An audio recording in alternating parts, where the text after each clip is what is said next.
Welcome to the MeltDown. We're talking the business of sports with host Vince Thompson, the president, founder, and CEO of Melt, one of the leading sports marketing companies in the country. Welcome back to this week's MeltDown. I'm Vince Thompson, founder, chairman, CEO of Melt.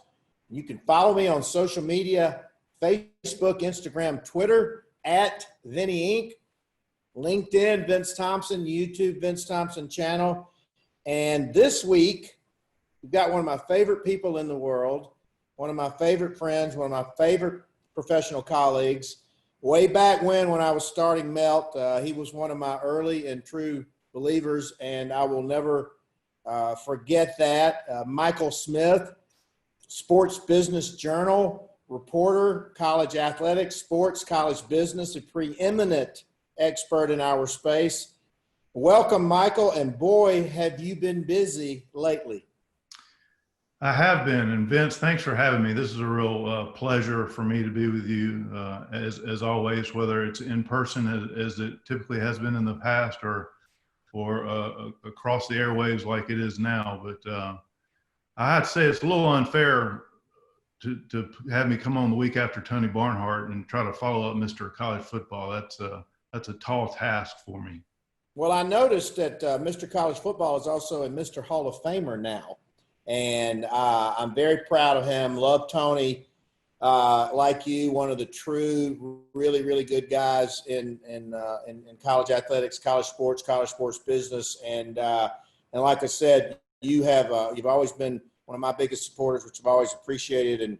And I'm very sad that we at least get to connect through Zoom, but only 6 months ago, you and I were planning to spend a lot of quality time together here in Atlanta, as we always do. One of my favorite times of the year is spend time with you and Craig Silver during the Final Four in Atlanta. And then fast forward 6 to 7 months later, I mean, wow. That's all I can say is wow. Have you seen anything like this in your career? Anything close?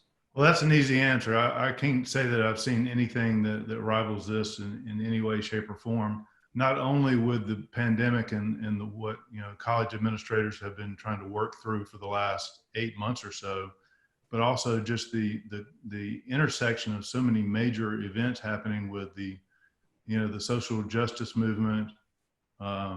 Trying to get a schedule together that literally changes week to week. I mean, we're here in early October and games are still getting scheduled and rescheduled, postponed and rescheduled.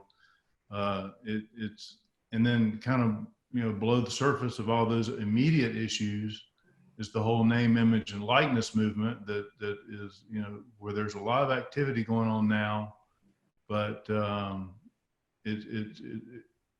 because of just the nature and demanding nature of the college football schedule, name, image, and likeness is just a notch below the surface, but there's a lot going on right now. Well, if you look at this, I call it, it's cliche-ish, but I call it the perfect storm. To your point, in really no particular order, name, image, and likeness, what Trevor Lawrence did with uniting the players to play, the social movement, social and civil expressions and unrest, the athletic department finances, the scheduling, the pandemic, kids on campuses, who's playing, who's not playing, how does that impact sponsorship? How does that impact cord cutters? How does that impact right fees? How does that impact the multimedia third-tier rights model? I always like to use the word seismic, and I do think, and we're going to unpack a lot today, but as we jump into this, and this is one topic that you and I just talked about, but I did not have it graphic. We will graphic it, but I was actually at the Georgia-Auburn game Saturday night with my son Carter, and I know that our friend Greg McGarrett is taking some heat and taking some flack, but I can tell you this, and I've been going to college football games literally for 50 years, and there might have been 20,000 people in there. Michael, because and I was shocked. I walked the circumference of the stadium twice in my mask, and with Carter. And typically, when you go through your gate entrance and then you're into those massive areas where the concession stands are leading into your gate or your portal, you literally could have fired a fire extinguisher or a gun or something. You wouldn't have hit anybody. And so I think the camera angles were sort of misleading. I think the aerial shots, I think the pan to the crowd, I think the crowd noise. But in defense of Greg McGarity, I didn't see it. And but obviously beauty's in the eyes of the beholder. But what do you think? I'm glad you were there to see it, because if you were telling me that, I would have thought you were crazy, because just from watching it on TV, it looked like there were a lot more people there than that. It looked like they were not distancing in certain sections. The crowd noise was louder than any other game I've watched on TV so far this season. And instead of 20,000 people, I would have guessed that there were probably more like 30 or 35,000 people there.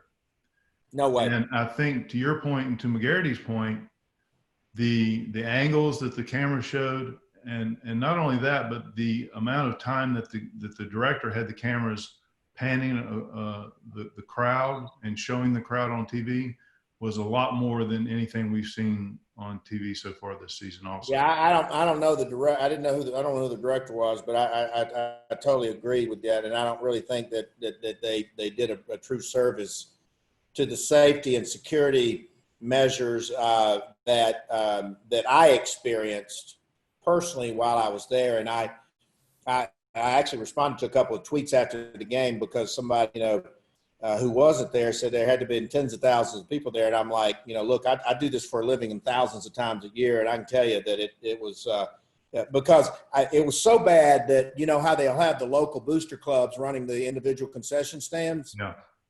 There was nobody there. There was nobody at the concession stands. And so, and we began to talk about, all of that trickle down economics of loss of revenue and those types of things on the townspeople and the tailgate guys and the merch. And then if I went up to buy Carter a sweatshirt, and you can't try the sweatshirt on. So, I mean, it's so, really you and I will probably have to write the book on this one day of the impact. But speaking of impact, Are we not going to talk about the Auburn performance? Well, the term Auburn and performance in that game is an oxymoron. So I'm hoping that my friends on the plains and the Gus Bus, we fire it up, because it truly was not our best effort, shall we say. And again, I mean, the environment, there's no home field advantage anymore either. That's the weird thing. But they're clearly still, Georgia had some advantages. But, home field at LSU, Alabama, Florida, the Swamp, Georgia, Auburn. I mean, it's going to be fascinating. I think you're going to see some wild results at wild games. And obviously we're in this round robin, which I think is amazing. I think it could get people back, but Tony doesn't seem to think that it's sustainable long term. But let's talk about the tips of the spears right now. So what people don't understand is that these conference commissioners, and when you say a conference, and when you say an athletic department, and when you say an athletic director, these people are running multi-million-dollar and multi-billion-dollar organizations, and we don't realize the pressure. But if we're going to unpack the performance of the Power 5 ADs, and I've been a little critical of Commissioner Scott, but I would say that out of the 5, in my opinion, some of the decisions he's made, back even starting the network, a conference zone versus having cable television partners. Where does he stand right now, in your professional opinion? Well, I'll say this: Larry Scott has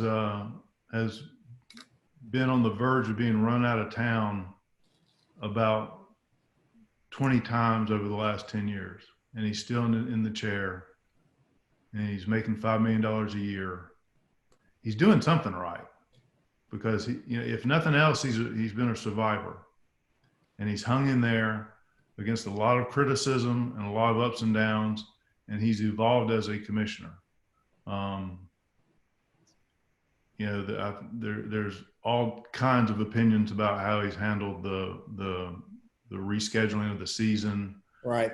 But, it seems to have gone, better than it did in the Big Ten, where the Big Ten is on schedule 3.0. Right. So, Larry Scott came in, he tried a lot of different things. Some worked, a lot more maybe did not work. The ownership of the networks, certainly stands out at the top of that. He also tried to put some things in place that mimicked more of a professional model, professional league model, as opposed That's to his tennis background. Yeah. As opposed to a college conference commissioner. So some of those things didn't fly as well as I'm sure he hoped that they would. But by the same token, I think he deserves some credit for trying some different things. No, I agree with that. I remember vividly, and this was, I don't even know, how old is the network now? 10 years old? 9 or 10 years old. So I flew out to California, to San Francisco, with some high-level executives from Coca-Cola. And Gary Stevenson was head of the network at the time. And they laid out the vision and the strategy for a cell-phone network, and then they made this giant ask. And none of it ever, and I'm not a very bright guy, but none of it made sense to me at the time. And because there was never the distribution. And then they spent more time sort of focusing on the gateway to Silicon Valley, the gateway to the Far East, the gateway to China, the Olympic athletes, they're playing exhibitions over there. And I was like, but that's great. But again, obviously football and basketball to a lesser extent drive that revenue. So I wouldn't be shocked if a guy like Randy Freer swooped in. One of my favorite guys, Burke Magnus, or somebody from Fox out there, or somebody from ESPN. I think it'll be more of a modern media executive who will swoop in next. And speaking of Sage Sankey versus the worried Kevin Warren, this looks like a great chess match to me. What about you? Well, I think, Sankey has, not that he needed to do this, but he has really solidified himself as, the top of his class as far as how he's managed the SEC through. I think Swofford and Sankey really stand out to me with the job that they did in a very measured way, a very methodical way of guiding the conference to a point where they could play football and do it without having to start and restart multiple times like the Big Ten did. I think, because of the way they handled the situation and the way that they didn't panic and they waited as long as they could, which proved to be a good strategy. Sankey and Swofford both really stand out to me for the way that they've handled the last 8 months. Well, I always admired Greg, but I do think he has sort of really found his footing. I know on Capitol Hill, he's highly regarded from my sources. I think Kevin has an NFL mentality, and they obviously that mindset is a little bit different. I did break bread with him and Paul Feinbaum and Commissioner Slive, rest his soul, and Anna Slive and Mama Slive about 3 years ago. And he's really impressive. But like I said, been with the Vikings for a long time. And the other irony is that his son plays for Mississippi State, plays for the Pirate. And so it's fascinating, and it's going to continue to be fascinating as the conversations possibly move away from the Power Five, moving away from the NCAA, and how this NIL is going to drive it. It's going to be interesting to see if they can renew that trust factor because of that breakaway after that Sunday night call and that Monday. I always question that because I'm like, Sankey said, hey, let's put this marker out at the end of September. And in theory, they could have even kicked off at the middle of October and really kind of see what had happened, particularly when the kids get back to school. And so I think Greg is going to continue to merge as a major force of the future of the NCAA, the future of NIL, and the future of the Power Five. But he's kind of really seeming to be rising to the moment, wouldn't you say? Yeah, and along those same lines, Vince, I think the other really mega story that's out there right now that is flying below the radar is the search for a commissioner of the ACC. And that's what's fascinating to me about that is some of the commissioner hires that have been made recently.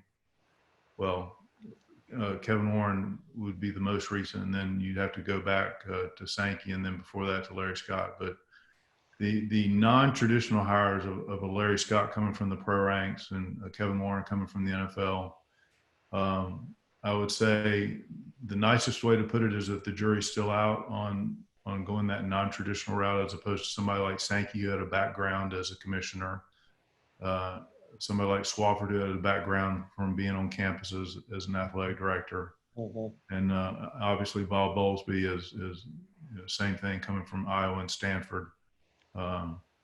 So I'm watching the ACC to see if they go more of a traditional route, like Michael Kelly, who's the AD at South Florida, has worked in the ACC office, graduated from Wake Forest, has run Super Bowls, or an athletic director like maybe a Dan Radakovich from Clemson. Or do they look for a non-traditional candidate, and where that takes them? I've got some good dark horses. I think Burke Magnus would be an amazing dark horse. Love Burke. Obviously, Ben Sutton. We all know about Ben Sutton. That has the passion and the heart and the drive. But then from a traditional / non-traditional, I like Charlie Hussey. Because I think he's kind of bridges the old versus the new. Number 2, number 3 at the SEC. Couple other dark horses out there. I tend to side with you. I think it's going to be somebody from the outside in. And like I said, you got Burke Magnus, who was the architect of the ACC network. So, he'll probably throw a water balloon at me after he hears me say that. But I think it's going to be. It's a fierce competition for sure, right? Yeah, the funny thing about Burke is that he would be an outsider coming in to some degree, but also Burke has been at the table for every major media decision that the ACC has made for the last 10, 15 years. Mm-hmm. I can't imagine that there's anyone from outside the conference who has a better knowledge of what's happening inside the conference than Burke does. And so that would make him a little bit of a unique candidate.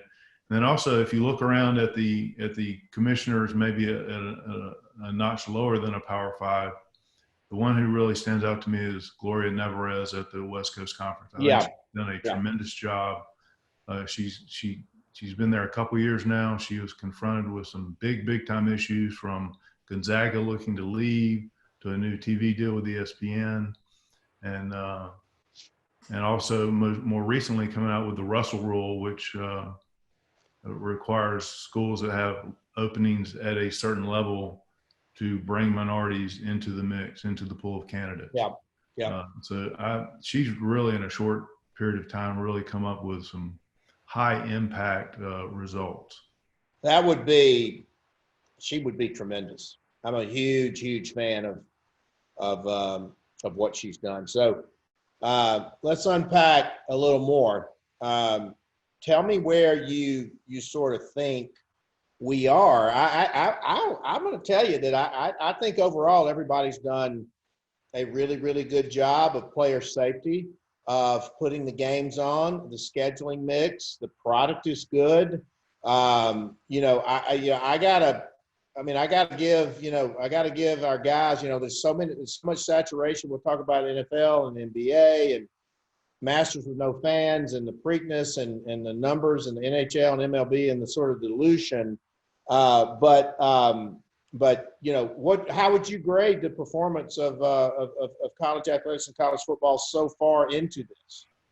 You think back to July and August when all this was starting to come together. I'm not sure that I could have envisioned us getting to this point. We're early October, moving into middle October, and we're having a football season. There are some issues along the way.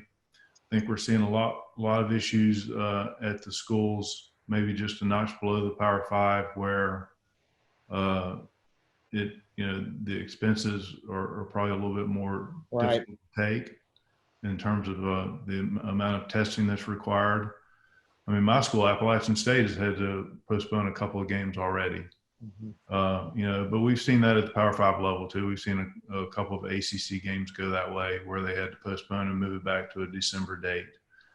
But I think the message all along has been, it's not going to be perfect. It's not going to be fair. When athletes get sick, we know that's going to happen. We have a plan for it. We're going to take care of them. And, I think the biggest thing for fans to understand, and really for coaches to understand, I've heard a lot of athletic directors and commissioners say this, it's not going to be fair. At the end of the season, there's not going to be 130 FBS teams that all play 12 games and had a chance to compete for their conference championship and national championship. That's not going to happen. Right. So you better be willing to roll with the punches, understand that. And we may get to a college football playoff selection committee decision where it's a 11-1 Florida or a 7-0 Ohio State. Right. And they got to make a call. And, there will be situations where there are arguments for both sides, and it's not going to be fair, but that's how we're going to have to get through this season. It's not going to be equitable. Well, the silver lining is at least we'll be having arguments, whether it was fair or not. Because had we had it, I've been very critical of Darren Ravel, Pete Thamel, Dan Woken. I mean, they absolutely did not want us to play football, and even Kevin Warren to an extent. And I think they all underestimated the true cultural impact that college football has on millions of people. And it was almost like they were disappointed that we were able to kind of get it over the goal line. And obviously, even you had people like Trevor Lawrence that really were stepping up. But like I said, I think it's a testament to our entire community and industry kind of pulling together. To try to, because the kids wanted to play. And so at the end of the day, I think that it was really nice that they did have a major say-so into this. So I got to tell you, I love this schedule. And like I said, Smitty, we've talked about it. It's been very well documented. Pre-COVID, there was an attendance issue in college football based on lack of sophistication of the venue, based on uncertain starting times, based on the fact that the tickets are expensive. You can take that same money and buy an 80-inch television, sit in the comfort of your home. Some knucklehead's not standing up in front of you. You might have to take your kid to soccer or baseball practice. I think this could be the salvation to getting people back, or a start of it. Is this feasible, sustainable long term? Well, let's not forget that the first week that SEC games were back, there were still schools that did not sell out their limited capacity number of tickets.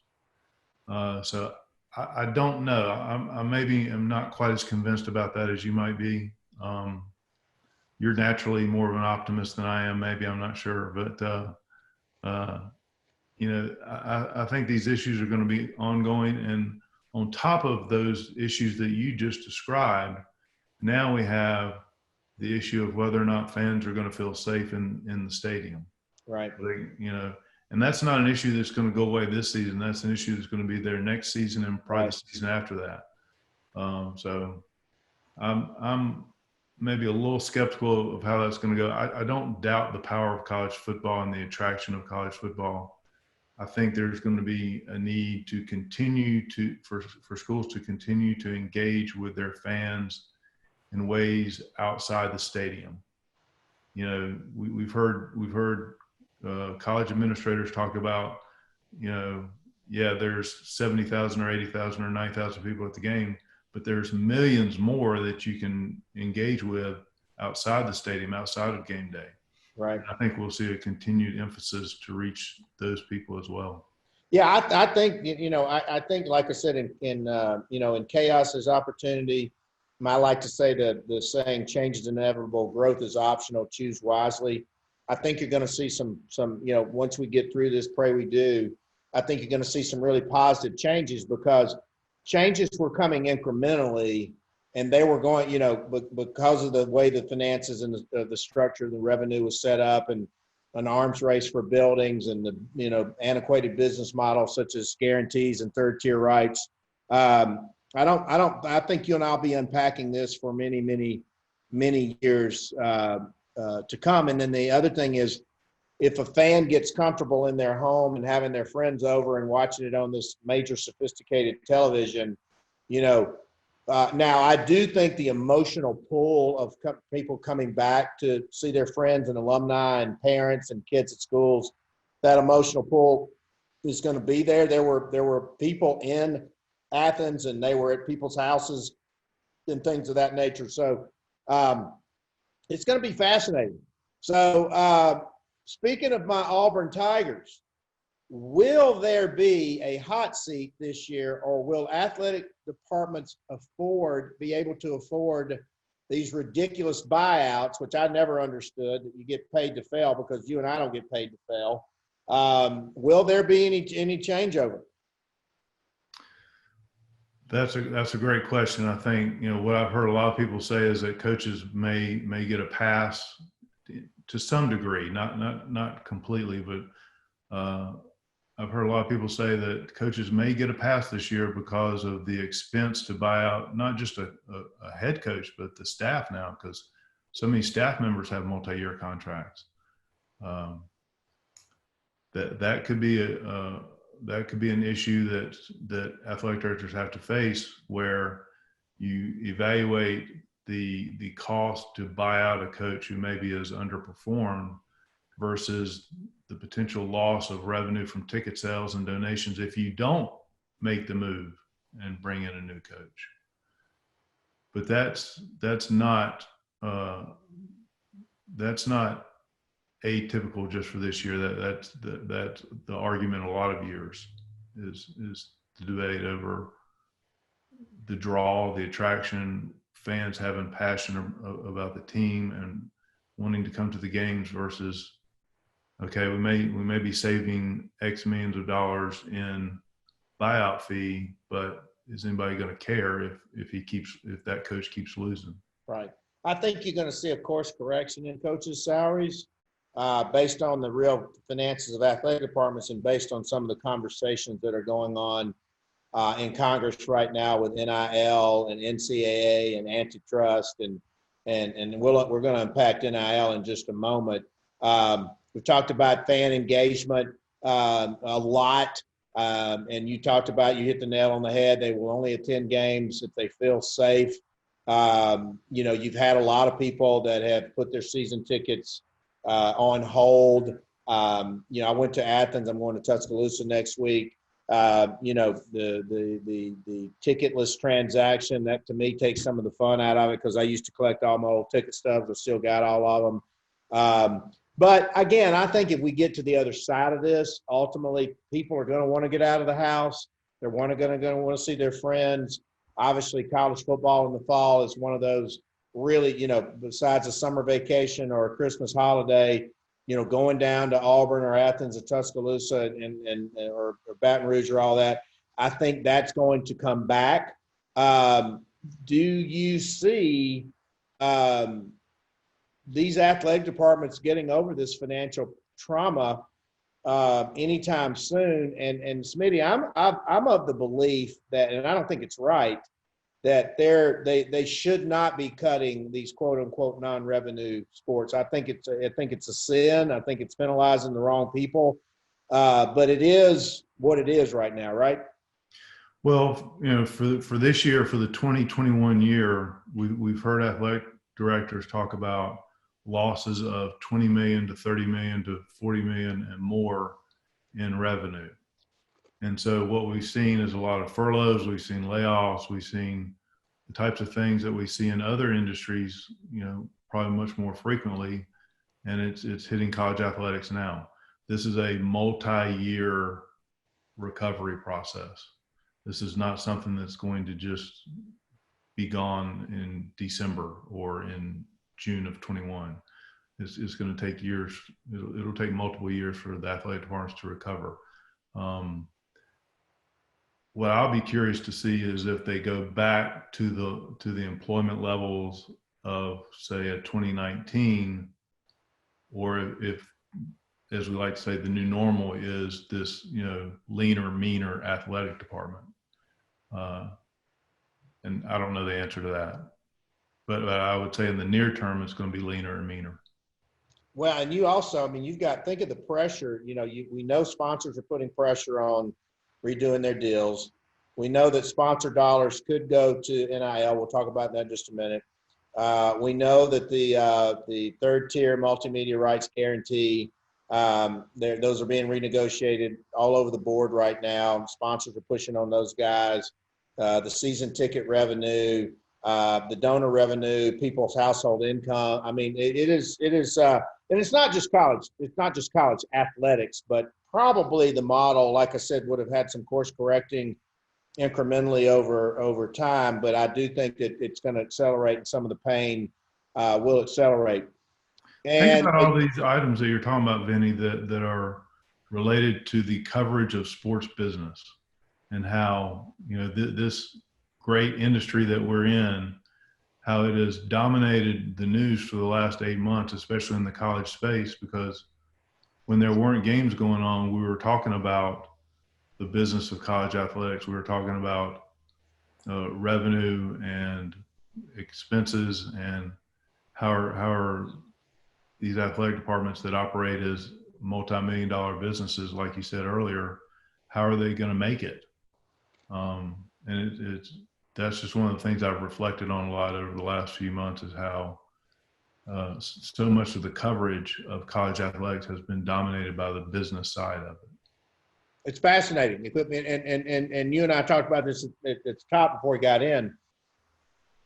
I've been a big proponent of student athletes, name, image, and likeness, their rights since I stepped on the Auburn campus in 1980 for 40 years. This is a game changer, is it not?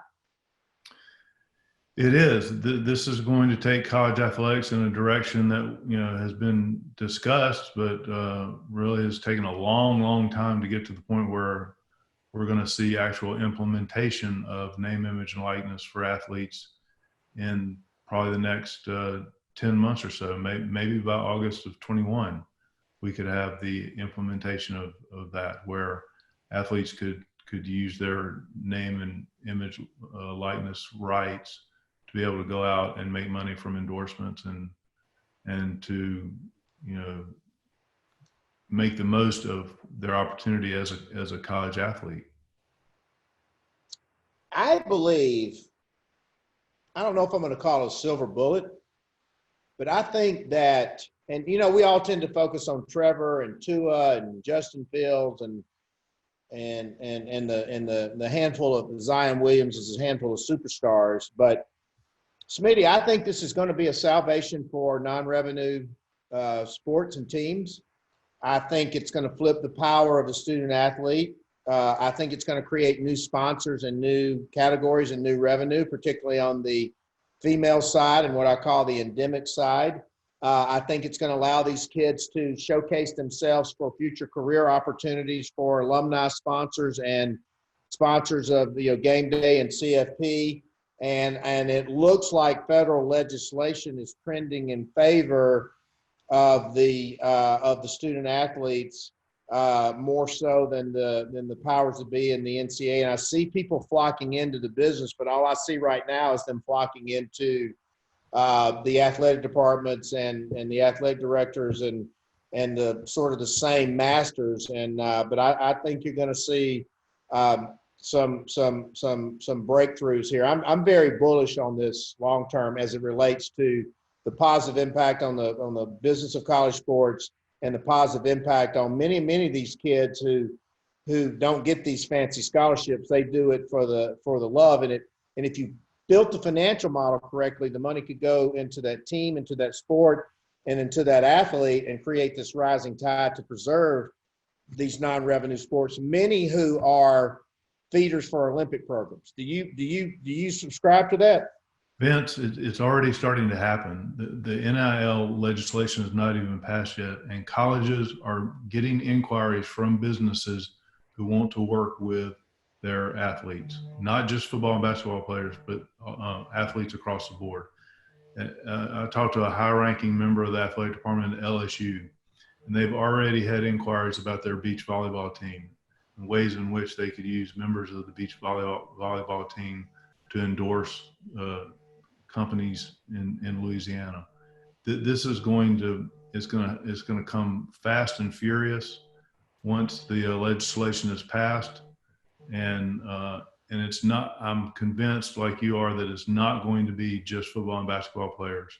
I know there's a lot of people that are skeptical of that, but I think what we'll see is that the gymnast who shows up on campus with 2 million, or that's too many, but 500,000 could be 500,000 Instagram followers, or the volleyball player or whoever. I don't think it's going to favor one gender over another. I think there's going to be opportunities for men and women. I'm very bullish. I've had a lot of conversations with CEOs and CMOs of major corporations across this country. And let's just use Procter & Gamble as an example. I've not spoken to them, but if you look at their roster of brands, they've not really ever, outside of a few television spots, they've never invested in college athletics. So think about Tide detergent in the locker room. I know the NCAA shied away from feminine products, but that is a major area. So if you've got 100,000 young ladies talking about the things that empower them and they use to get through their performance, and these are companies want to build brand love for life for this targeted consumer. I think it's going to be amazing, and I think it's amazing to see that the NCAA has truly had their hand forced on this issue. And I know they're going through this RFP process right now. But again, I think you're going to see a balance and a shift of power, but so many positive things. And again, these student athletes don't have time to showcase themselves for intern and career development opportunities. And I'm going to challenge my clients and my companies to say, hey, let's open these doors, because the student athletes make the best employees to hire because of their discipline and training and structure and coachable and leadership and all that. I just don't see any downside. Do you? Well, help me. You're much more of the brand expert than I am, but help me walk through this. A female athlete who shows up on campus, using the LSU example, a gymnast who shows up on campus at LSU with all these followers, immediately has, without even trying, these brand attributes: fitness, the ties to the school, the ties to the sport. There's already brand attributes attached to that female athlete. Just the nature of overcoming, achieving at a high level. You have all these brand attributes for an athlete who shows up on campus, and they haven't even started really trying to build their brand yet. Right. And I think that's going to serve them well. I think it's amazing, and not only that, I just think it's the right thing, and I think it's going, because if you even think about it, like putting, $500 or $1,000 in the hands of a college student is a big deal. It's a big thing. And I'm just, like I said, I'm happy about it. And to your point, the beach volleyball example is a perfect example. And the thing about it is, if you really examine the sponsorship categories of a typical athletic program, there's only about 10 to 15 to 20 categories. There are other thousands of companies, and I use the Auburn women's equestrian team. I mean, they've got riding gear, boots, saddles, feed, seed, bits, harnesses, ties into, the local, hardware stores and things of that nature, not to mention the performance and the preparation and all of those things. And I think it's going to be, again, I don't think the conflict management is going to be as bad as they think. Yeah, you're going to have an occasional booster, but you have that now. You got the superstars. You're always going to have the superstars. But can you imagine, Smitty, if somebody had glommed onto a Simone Biles type as a college gymnast coming from nowhere, and then all of a sudden she's the best gymnast in the world? You're going to see those unicorns hit, and I think it's going to be a beautiful thing to watch. Yeah. There is an athletic association, a national athletic association out there right now that has already approved name, image, and likeness legislation. The NAIA has gone forward with its vote, and they've already voted to permit their athletes to go exploit their rights. And so obviously there's no Trevor Lawrence's playing football at NAIA schools, but you do have, the local school and the local athlete that will have some opportunities.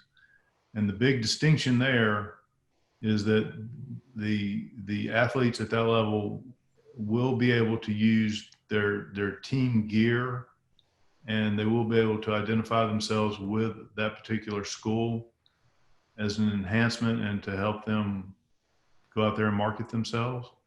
And that's one area that the NCAA has not really figured out yet.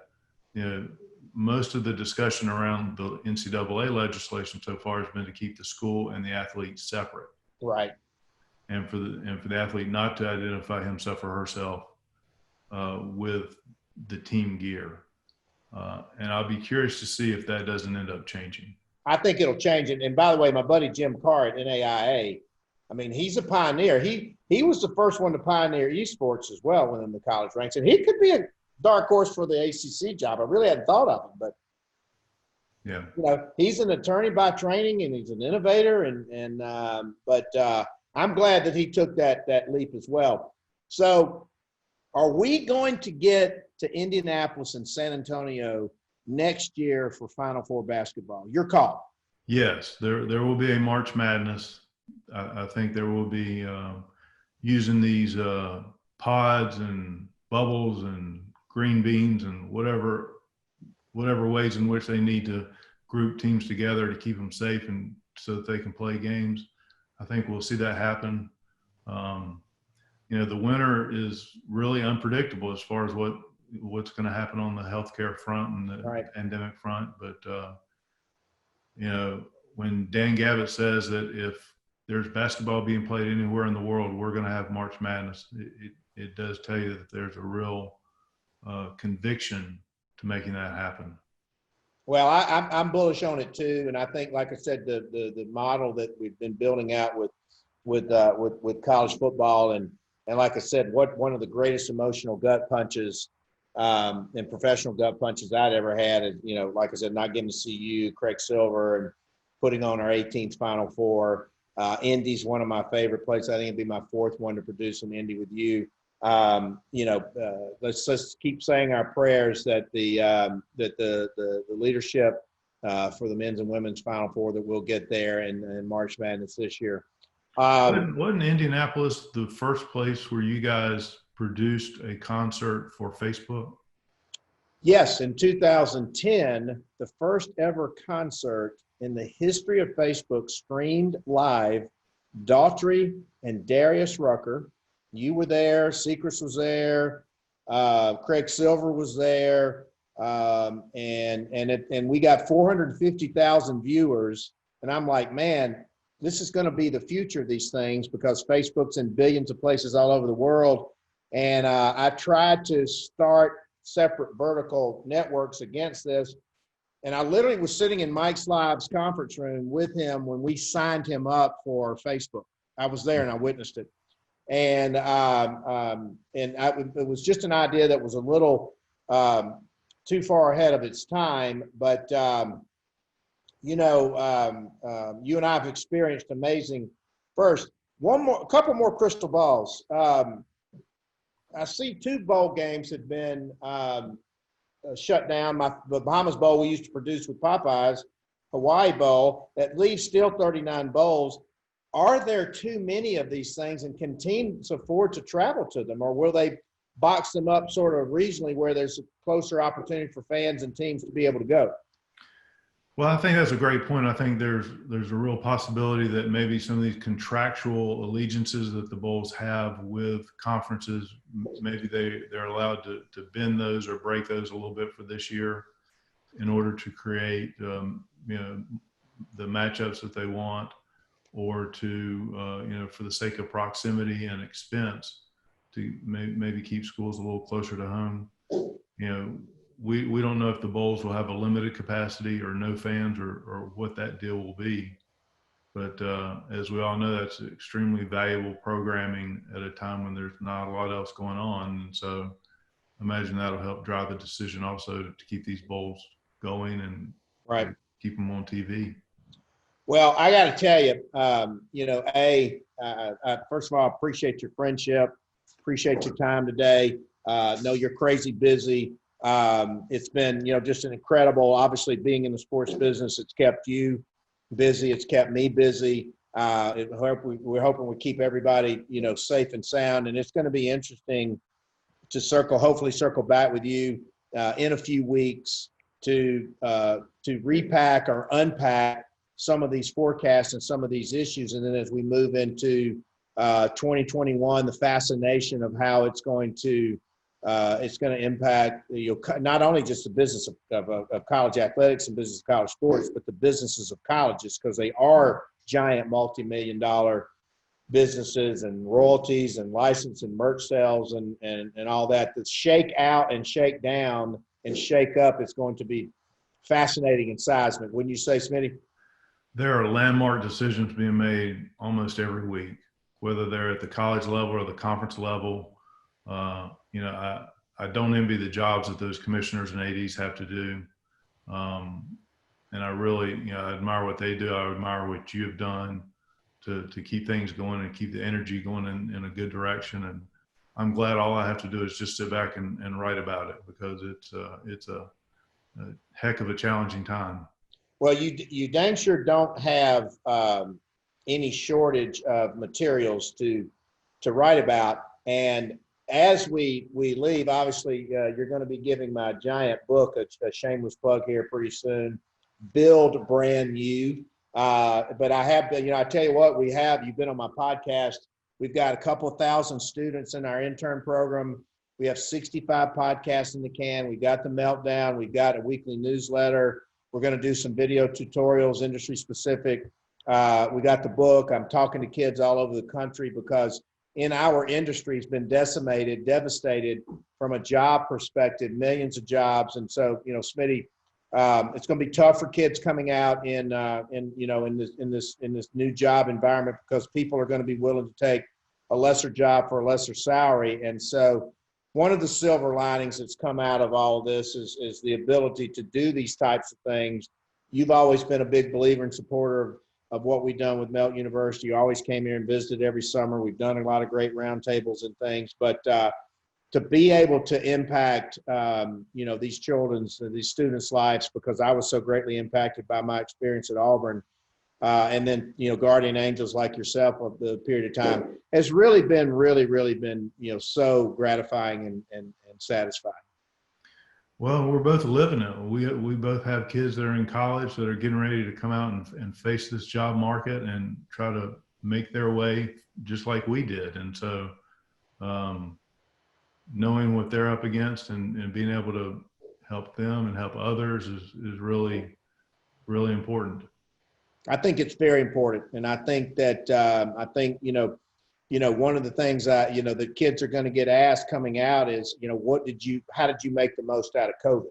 And that's why we wanted to put that out there to help these kids, give them resources, information, and all that. And like I said, it's been really, really gratifying. But Michael Smith, the preeminent expert, voice, writer, reporter, chronicler of the college sports business with the Sports Business Journal.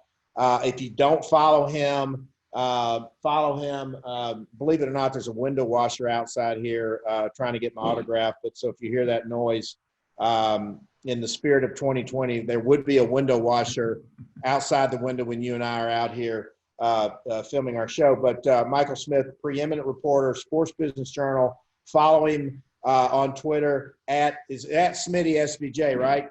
That's right. At Smitty SBJ, and for the latest and greatest breaking news, because he's breaking it. He's got a Tuesday and Thursday night must-read newsletter. So Michael Smith, Sports Business Journal, dear friend, thank you so much for your time today. Always a pleasure, man. I admire the work that you do and appreciate the time, and always anything I can do to help. I'm always there for you. Well, you got to buy Colson a book for his stocking. That's the great thing. Does it have a lot of big pictures? Oh yeah. Because I'm from Lower Alabama, we have to have a lot of big pictures in there. That's good. All right. Well, thank you, Smitty. Thank you, Michael Smith, Sports Business Journal. That's it for the Meltdown. I'm Vince Thompson, founder, CEO, and chairman of Melt. Stay tuned for next week. Follow us on Twitter and Instagram at MeltATL, and follow Vince at Vinny Inc. and on LinkedIn as Vince Thompson.